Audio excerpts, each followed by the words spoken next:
Hey guys, I hope you guys are doing well. I haven't seen you guys in a really long time and I really miss you all. So we're gonna go ahead and get started. So for Wednesdays, what it's going to look like is basically feedback for the skill that we're covering for the week.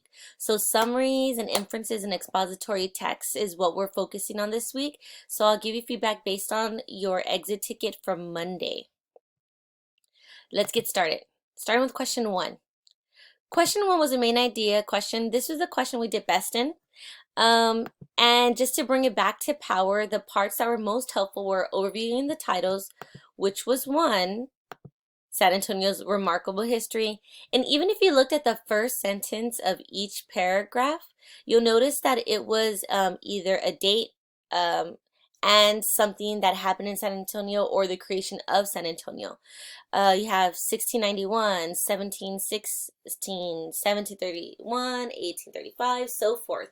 Um, Also your gist, right? Now looking at this, the correct answer was San Antonio is a city with a long and interesting history. If you would have used those sentences as well, you would have calculated that San Antonio is over 300 years old. So um, using all those pieces would have helped you select that answer.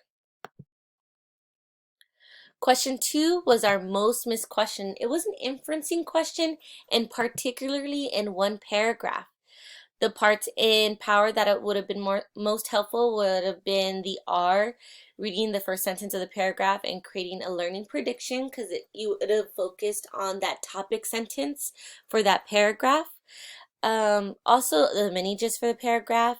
And what I noticed, especially in paragraph three, was that well, if you look at our most missed question, people pick that the explorers believed that they were better at governing than the Canary Islanders were.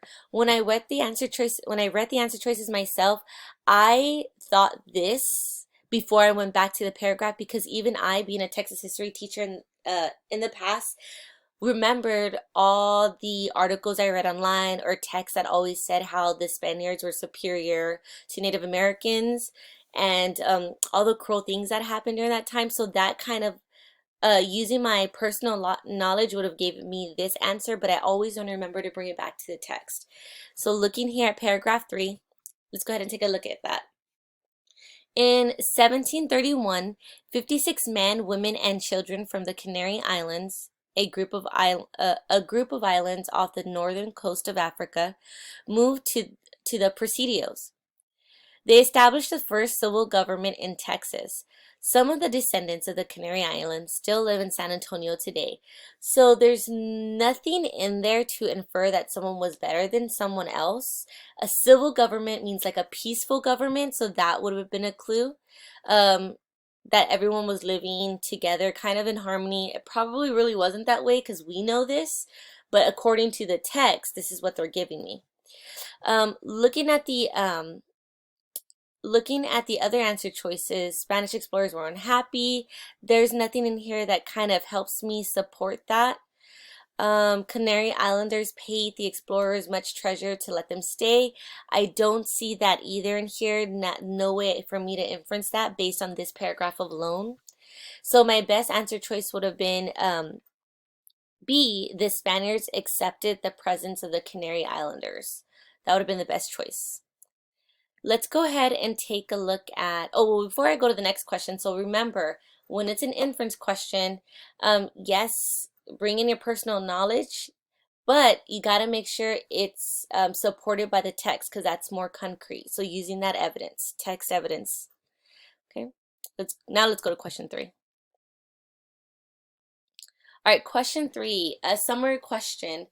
So basically what you had to do here was not only use these parts of power, the titles, reading the first sentence to create a learning prediction, but you're just that overarching main point, the 5 W's.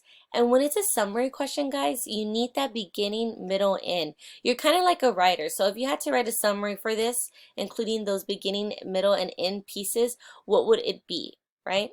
So if you look here, our best answer choice would have been the third one. San Antonio has a remarkable history, kind of starting with that topic sentence of the selection here, the text, and then kind of giving you like an overview, beginning, middle, end of the text. So that would have helped you create the summary. Well, now you will do your exit ticket. This is a second at bats. Remember all the feedback I gave you, and keep in mind, keep all that in mind when you're answering today's exit ticket, which is Summaries and Inferences exit ticket number 2. It's due by 8 p.m. today. Do your best, and yeah, good luck.